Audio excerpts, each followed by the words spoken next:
Teman-teman, saya yakin kita semua pernah berelasi dengan siapapun, entah sebagai teman, sahabat, atau pacar, dalam keluarga, dan siapapun orangnya. Tetapi, pernahkah kita menyadari apa yang mendasari proses persahabatan kita? Apakah kita pernah tahu motivasi apa yang muncul dari relasi kita dengan orang lain?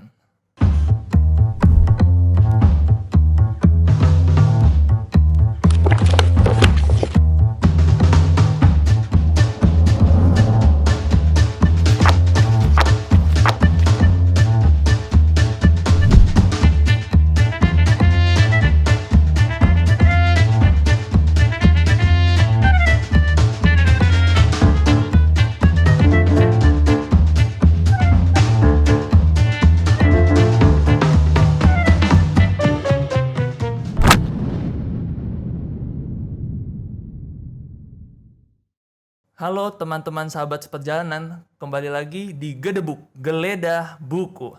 Perkenalkan, nama saya Frater Marcel, dan saya kali ini akan menggeledah sebuah buku filsafat yang berjudul Lysis, karya Platon, seorang filsuf Yunani klasik. Lysis ini ingin membahas tentang apa arti sebuah persahabatan. Dan buku ini adalah diterjemahkan dan ditafsir oleh Agustinus Setiowibowo, seorang imam dan juga dosen pengampu di STF Dryarkara. Teman-teman, dalam buku ini saya menemukan banyak inspirasi tentang kehidupan dalam relasi dengan orang lain. Kita mungkin dalam keseharian merasa relasi kita dengan orang lain baik-baik, mungkin tidak ada masalah, mungkin ada juga konflik dan sebagainya.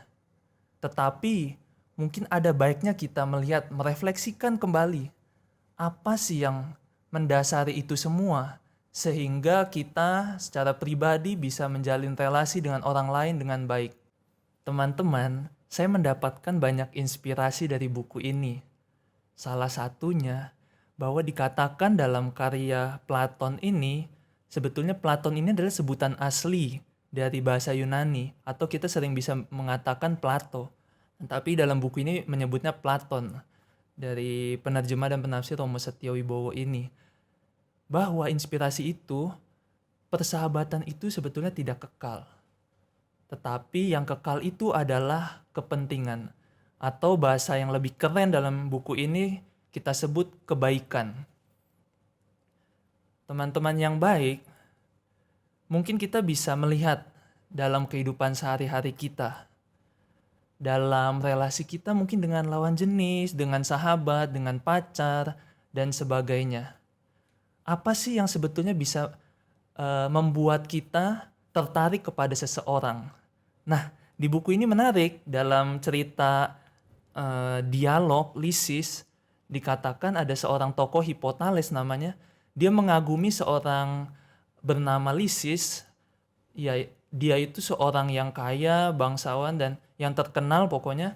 Lalu di sana dia memuji-muji dia untuk mengambil hati dari Lysis ini supaya dia menyukai Hipotales ini. Tetapi lucunya adalah Socrates ini mengatakan bahwa cara dari Hipotales ini untuk memuji-muji dia sangat menggelikan dan sangat konyol. Kenapa? Karena ketika dia menyampaikan puisi-puisi, memuji dia, sebetulnya di balik itu dia menyampaikan kebutuhan dia. Menyampaikan kebutuhan yang ingin dia terima dari Lysis itu. Sehingga hal itu tentu telah menjatuhkan dia di awal usahanya dia untuk menarik perhatian dari Lysis. Nah, teman-teman yang baik, dalam persahabatan kita bisa menjumpai motivasi-motivasi dasar apa yang muncul. Dalam perbincangan atau dialektika istilahnya, dialog antara beberapa tokoh, di sana ada Socrates, lalu ada Hipotales, Lysis dan sebagainya. Saya jujur mendapatkan insight-insight yang menarik. Yang pertama adalah di dalam buku ini ada banyak macam bentuk persahabatan. Yang pertama itu adalah persahabatan berdasarkan relasi timbal balik antara pelaku A dan pelaku B, atau dengan saya seorang pribadi dan orang lain. Terkadang kita mungkin ya udah, kalau bersahabat itu ya saya pokoknya mendapat sesuatu yang baik dari teman saya ini dengan seseorang ini, dan dia juga bisa merasakan pengaruh dari saya gitu. Itu hal yang wajar gitu. Jadi ada relasi timbal balik antara saya dengan dia. Tetapi perlu dipertanyakan lagi, bagaimana dengan relasi antara orang tua dengan anak? Yang anaknya mungkin tidak memberikan balasan cinta dari orang tuanya yang begitu mencintai anaknya gitu. Seperti lagu yang sering kita dengar ya. Kasih ibu kepada beta tak terhingga sepanjang masa, hanya memberi tak harap kembali, bagai sang surya menyinari dunia. Nah, kasih yang diberikan oleh orang tua, ibu, ayah kepada anaknya belum tentu dibalas oleh anaknya. Nah, lalu bagaimana arti persahabatan itu? Apakah antara pelaku persahabatan ini harus ada relasi timbal balik? Nah, ini yang kita perlu gali lagi. Ternyata tidak sampai di situ saja, teman-teman.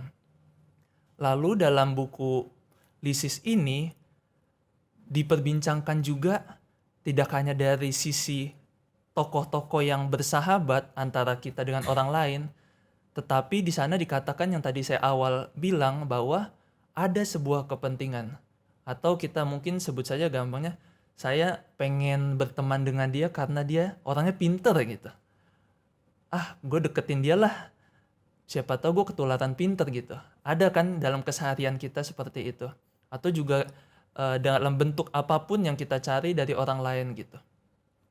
Nah, teman-teman, hal ini dalam konsep pemikiran dalam buku ini dikatakan bahwa persahabatan itu tidak hanya berdasarkan dari sesuatu kesamaan. Suatu kesamaan atau suatu perbedaan yang berlawanan dengan orang lain. Maksudnya adalah begini, teman.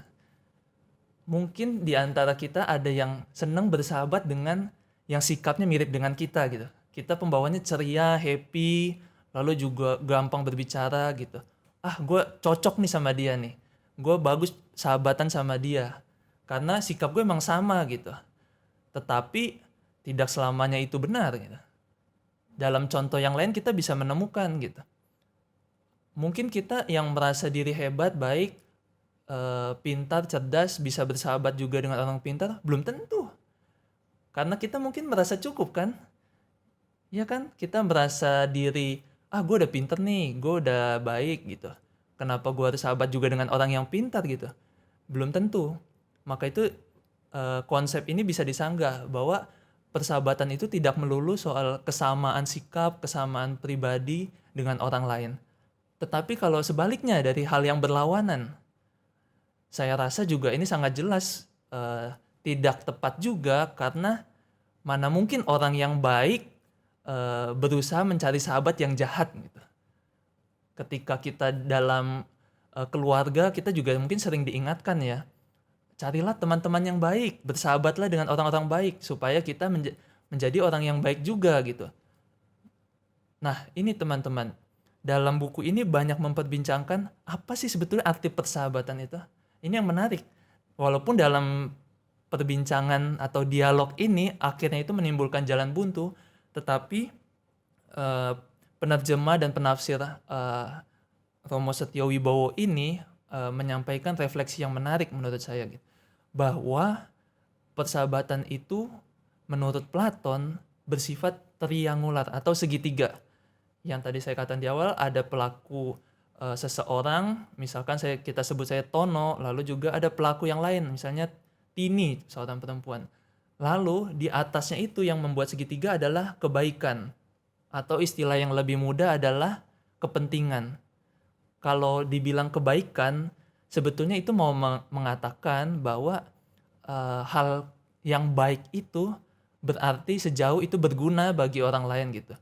Maka dari itu hal-hal yang sederhana yang gampangnya, misalkan saya adalah seorang pencinta kuliner masakan gitu. Lalu saya suka dengan explore makanan-makanan di restoran-restoran yang menarik, coba yang baru di tempat manapun gitu. Lalu saya ketemu dengan teman yang juga mencintai kuliner, mencintai makanan. Akhirnya kita bisa bercengkrama, bisa bersahabat karena mempunyai kepentingan atau kebaikan yang sama itu gitu. Nah, ini teman-teman yang menarik dari segitiga ini, saya merefleksikan pribadi juga bahwa ada hal yang baik yang bisa kita ambil. Bahwa persahabatan atau juga relasi cinta dengan orang lain itu bisa mencapai kesetiaan kalau kita mempunyai komitmen kepada kebaikan yang sama. Itulah mengapa dalam beberapa hari yang lalu saya menyaksikan sebuah tayangan, ada seorang pasangan artis yang mengatakan bahwa hidup berkeluarga, hidup suami istri itu sebetulnya tidak begitu rumit menurutnya. Dia ditanyai oleh seorang host dalam sebuah acara gitu, apa sih yang membuat Anda itu bisa setia dengan pasangan Anda gitu. Dia sudah pacaran 10 tahun lalu menikah sekarang 15 tahun. Sudah jalan 25 tahun gitu. Lalu apa rahasia mencapai kesetiaan seperti itu gitu? Apakah tidak pernah merasa bosan gitu? Pacaran udah lama lalu menikah sekarang udah 15 tahun gitu. Dan yang menarik dia disampaikan bahwa yang penting adalah kita ini selalu punya hal yang dituju bersama gitu. Dia menyebutkan contohnya seperti ingin membeli rumah di mana untuk mereka tinggal dalam keluarga, lalu juga mencapai sesuatu tujuan, pergi ke suatu tempat dan sebagainya itu. Menurut saya ini sangat penting dan baik dalam kehidupan kita.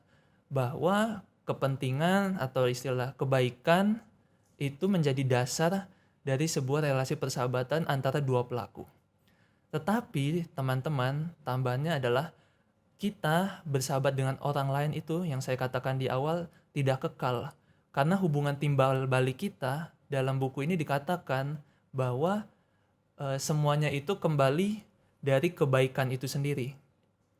Jadi ketika saya misalnya berelasi dengan Arnold gitu ya. Saya suka makanan, Arnold juga suka makanan. Suatu ketika saya tidak menyukai kuliner lagi misalkan tadi saya katakan. Saya kayaknya udah bosen deh nyari-nyari makanan gitu, udah capek gitu ya. Terus Arnold masih mencintai, mungkin saja sih sudah tidak bersahabat dengan Arnold gitu. Karena kita sudah punya minat yang berbeda, sudah punya kepentingan yang lain yang berbeda dengan saya, dengan dia gitu. Nah ini teman-teman yang perlu kita perhatikan dan yang menarik lagi bahwa kebaikan yang dijelaskan memiliki beberapa tingkatan. Ada dari kebaikan yang paling tinggi atau istilahnya kebaikan yang elok gitu ya, yang indah, adalah kebaikan yang luhur, dalam istilahnya logistikon gitu, yang mengutamakan nilai-nilai dasar, keutamaan hidup dan sebagainya.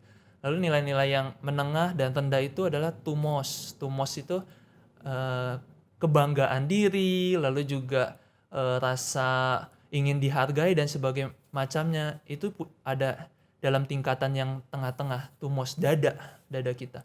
Lalu yang perut ke bawah istilahnya adalah epitumia. Itu disebutkan contoh-contohnya seperti karena uang, seks dan sebagainya itu.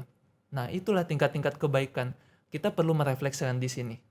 Kira-kira kita berelasi dengan orang lain itu atas dasar kebaikan seperti apa sih? Karena kita mencari uangnya dari dia, maka dari itu saya bertanya gini.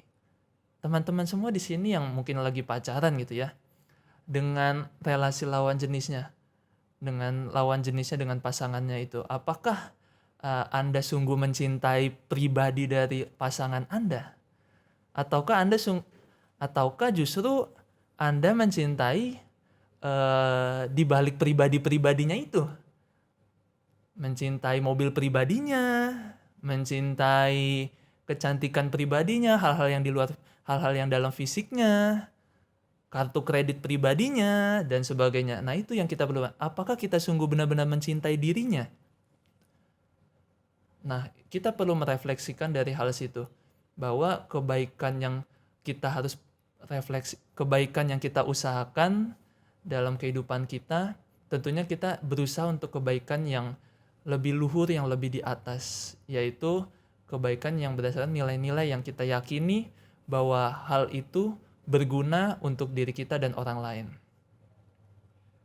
Maka dari itu teman-teman, buku ini sangat menarik ya. Wah, sangat mudah dicerna, sangat mudah dibaca.